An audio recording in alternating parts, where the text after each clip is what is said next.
Hi, everybody. This is Hondo Carpenter from Sports Illustrated's Fan Nation, Las Vegas Raiders Insider podcast, part of the Fans First Sports Network. Very excited to have you with us today. It's game day, and thank God it's a game day because that means we got all day to watch football. Then tonight, Sunday night football at Allegiant Stadium. Two teams that, man, go back to the glory days of the NFL. The Steel Men of Pittsburgh coming in here 1-1, led by a guy I have so much respect for, the great Mike Tomlin, coming into a 1-1 a Raider team. Got a big win in week one in the AFC West against a division rival, a much improved Bronco team. And then go and lose in Buffalo, which there's no shame in that, but how they lost was embarrassing. This is their home opener. There's going to be a ton of Steelers in town. But the Raiders have something to prove. And to talk about this game, I bring in my really good buddy, Jeff Hartman. He runs the Fans First Sports Network and does so. Him and Brian Davis do such a great job leading that network. But he also has his own podcast, super highly successful and probably the most successful Steeler podcast that there is, the Steel Curtain Network. Always great to have him in. Jeff, how are you, bud? I'm doing great, Hondo. Thanks for having me. I appreciate you inviting me. This is great. Yeah, no problem. We love having you part of the SI Fan Nation, let people see and get to know about you and your podcast. So, Jeff, let's dig a little bit. I think the Steelers, I predicted them to make a playoff, to go to the playoffs. This is a team that I'm a big believer in Mike Tomlin. I am not a believer in Matt Canada. That made no sense to me, his hiring, but I trust Mike. I don't trust Canada. So let me ask you, what is the state of the Steelmen? Oh, geez. It's kind of like the tale of two cities, sort of. You have this defense that's coming off of a rousing victory against the Cleveland Browns. They led by TJ Watt and Alex Highsmith. They basically put the team on their back and they equate to 14 total points. And that's great. And then you have the opposite side of the coin, which is the offense, which just looks like an absolute dumpster fire right now. And you mentioned Matt Canada, and I can honestly tell you, I've been covering the Steelers as a fan for a long time. I cannot remember the last time there was so much vitriol and angst and an outward showing of wanting a coach to be gone than what we're seeing right now with fire Matt Canada. I mean, the chant that happened at Acrisure Stadium in week 2 was loud. It was loud enough that people in the boxes heard it. Any player that says they didn't hear it is lying through their teeth. There's no way they didn't hear it. The fans are not happy with the offense, and I think a lot of it is based off of the expectation that was set in the preseason. At 3-0 in the preseason, the starting offense goes 5 for 5, 5 drives, 5 touchdowns, and it looks pristine. And then all of a sudden you get into the regular season, and it just completely falls apart. I mean, the wheels fall off. They have no answer for anything the defense is doing. It's a problem. It's a big problem. And I'm going to go back to something my brother used to always tell me. Well, you can't fire all the players. So sometimes you got to axe the coach. And for the first time, I could actually see them making a change at some point this season with the play calling. But as of now, we're stuck with Canada. So it's a tale of two cities with the Steelers. They love the defense and they're coming along. And offensively, it's bad. We'll put it that way. Let's talk about that defense because to me, and I had a bird's eye view. I mean, I got to see it with my own eyes. Tremendous, relentless. But to the Steelers' credit, they invest draft picks in that defense. They are this every year of the Steelmen. We're gonna be good on defense. That is our DNA. We may not always be the best on offense, but we're always going to be good on defense. That is, you just know that if you were to do a DNA sample of the Steelmen, good defensive team every year. Doesn't matter. And granted, there's not very many coaching changes, but even when the coaching changes come, whether it's Noel to Cowher to Tomlin, it is just simply that is who we are. I love that. I think every other team would be better served to have that mentality. I like it. Talk about the defense of the Steelmen. The defense it's very it's well paid. We'll put it that way. I mean, when you talk about Alex Highsmith got his big contract extension this past offseason, the year prior to that was Minkah Fitzpatrick getting his extension. Prior to that was TJ Watt. They pay the superstars on their defense. And like you said, they also draft well. You look at someone like Nick Herbig in this past 2023 NFL draft out of Wisconsin. Everyone kind of just thought, well, it's a 4th round pick. He's probably not going to do much. He's done a lot, and he's seeing significant snaps in both the first 2 games, at least for him, considering who he's playing behind. Significant is a relative term. I think that the new regime in the front office has done a really good job of taking a hard look at the defense and saying, what do we need to do? So when you lose your inside linebackers like Robert Spillane, who's now out in Vegas, they completely revamped the inside linebacker room, signing Cole Holcomb, bringing in a Landon Roberts, and then signing Quan Alexander right before the preseason started. You look at the secondary, you lose Cam Sutton to Detroit, but you bring in Patrick Peterson, you draft Joey Porter Jr. They really love Corey Trice, who tore his ACL, or he had a major knee injury. I don't know if we ever actually heard it was an ACL. We assume so. And he's going to miss this year, but this group is different. I'll put it that way. And there have been some growing pains this year in the first 2 weeks. Communication issues. Levi Wallace has not played very well for the Steelers in the first 2 weeks. A lot of people are waiting for Joey Porter Jr. to really get his shot. But the defense is also still, like you said, it's their calling card. It's what they hang their hat on. It's their bread and butter, whatever however you want to put it. The Steelers defense is getting better. I think that week 2, that was a tough game. Nick Chubb leaves. That helps the defense a lot. But ultimately, I think that this defense is going to have to continue to carry this team if they want to win games and make the playoffs this year. All right, let's turn to the offense. The Matt Canada-led clown car. there is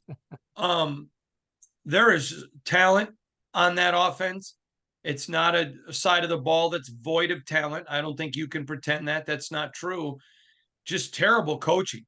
I mean, there are decisions that Matt Canada will make, and you literally think to yourself, at least I do, was he trying to say, okay, they won't think that I'm this stupid and will make this mistake, so let's try it. Yeah. Great to me, that offense is significantly better than they're being coached. And I'm going to tell you something. I love Tom. I don't like him. Yeah. I love him. So to me, the second part of the DNA of the Steelers, first is defense, but second is you expect well coaching at every level. This is why I'm stunned, because there are other teams that you expect bad coaching, not from a coordinator of the Steelmen. It doesn't make sense. It doesn't really make sense. The hiring itself didn't make a lot of sense to me when they made that decision. I understood as a quarterback coach back when Randy Fichtner was still the offensive coordinator. Okay, this guy's, whatever. It just didn't make sense. And I said this on my podcast right after Ben Roethlisberger retired. I said, if the Steelers want to part ways with Canada, now's the time. Just cut ties, start fresh. You're going to get a new quarterback. It turned out to be Mitch Trubisky and Kenny Pickett. But you want to get someone new, because if they go down that road, sometimes that's a road you can't come back from. And I feel like they're they're feeling that right now. Like they've gone so far down this road. Give me an example leading up to this game. You talk about Pat Freiermuth, who's a great young talent at tight end. And they have Darnell Washington, who's like the antithesis of Freiermuth. Freiermuth, you want more in the slot. You don't want him to be your inline guy. That's Darnell Washington. So you're thinking you're going to have Pat Freiermuth in the slot more, being more of a Travis Kelce type tight end. One target. Tight ends in general got one target in week 2, and that was on a tight end screen. I just don't understand it. No one understands it. All the metrics, all the analytics point to the Steelers offense, from play calling, execution, coaching, to be one of, if not the worst offenses in the National Football League. And you just have to wonder how long until Art Rooney says, I've seen enough. And maybe he won't ever say that. Maybe he's just going to leave that up to Tomlin. But you have to wonder, at what point is Mike Tomlin going to say, I've seen enough, and then try to move on? And it's just a bad situation. I'm going to ask you a question, because I'm a Kenny Pickett guy. Mm-hmm. I know Kenny. I met him through Pat Narduzzi. I'm not claiming he's a friend, but I know him and I like him. I like everything about him. I thought this was a great draft pick. but there's got to be concerns with a young quarterback being ruined by a terrible offensive coordinator. I mean, that has to be a concern in the Steel City, is it not? The concern is absolutely real, and it's real for one reason and one reason only. We have seen Kenny Pickett perform at a much higher level than this. Go back to his last season. I'm not talking preseason, because everyone will say it's vanilla defense playing against backups, yada yada yada. That's fine. Last season, when he was injected into the offense in week 4, against the New York Jets at halftime, you saw Kenny Pickett play better, and you saw him even early on. You talk about the turnovers against the Jets, Sunday Night Football in Miami, turnovers there. You never saw him look this befuddled and this rattled before. And he played behind some bad offensive lines last year too. He ended up rallying the troops. The Steelers go 7-2 down the stretch. They win their final 4 games. He has those moments against Baltimore, against the Raiders at Acrisure Stadium on Christmas Eve last year. We have seen it with our own 2 eyes that Kenny Pickett is better than what we're seeing. So where's the disconnect? Where's the issues? Is it the offensive line? I can't say it's gotten worse. They added Isaac Seumalo, who maybe is not gelling yet, but he's not worse than Kevin Dotson, who they traded to the Rams. Is it the skill position players? No. George Pickens is in year 2. He looks phenomenal. Already mentioned Pat Freiermuth, Darnell Washington, the running game with Jaylen Warren and Najee Harris. Where's the disconnect to me? It's the scheme, it's the coaching, and it's really starting to be concerning for a lot of the fan base that maybe, like you said, Kenny Pickett is, I hate to use the word ruined, I'm going to use the word rattled by the current situation, and you hope it's not something that's going to be the detriment of his career. Yeah, listen, I don't think he's ruined either. I agree with your term rattled, but the concern is, how long do they allow him to go with Canada before that does become, I mean, I've seen that with young quarterbacks. One of the best young quarterbacks I ever saw in my life, I won't name him, I'm not trying to embarrass him. He had such bad coaching that it intrinsically changed how he played the game.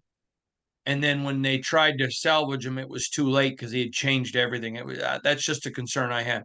Jeff, let's do this. It's game day. We're just a few hours away from kickoff. By the way, I'm with Brian today. We're gonna go eat here in a minute. But I want your prediction on this game. I say 27-17 Raiders. It's their home opener. I don't think they're as bad as they looked against Buffalo. I think they're improved. I don't think they're a Super Bowl team by any stretch. But I've got the Raiders 27-17. What do you got, Jeff? This is a tough game. You know, the Steelers have been underdogs the first 2 weeks. They're underdogs again here in week 3. The over-under, man, the books got it right on the spot with 43. I think the Steelers defense is again going to be the deciding factor. They're the group that is going to accelerate ahead of the offense, and they're going to be able to make plays. And I have seen some things, and it was very minute in the last game, that gives me a little bit of hope that the Steelers offense is going to be able to slowly start to turn the corner, slowly start to look like an actual NFL offense. I'm going to say this is going to be a lower scoring game. I'm going to go, believe it or not, with the Steelers 20, the Raiders 17. All right, Jeff, listen, I really appreciate you taking time. I love doing stuff with the fans first, so I appreciate you, my friend. Thank you for your time. No problem. Thanks for having me, Hondo. I appreciate it. No problem. All right. I'm Hondo Carpenter from Sports Illustrated's Fan Nation Las Vegas Raiders Insider Podcast, part of the Fans First Sports Network. Joined by my good buddy Jeff from the Fans First Sports Network and the Steel Curtain Podcast. Don't miss it, everybody. We'll see you next time.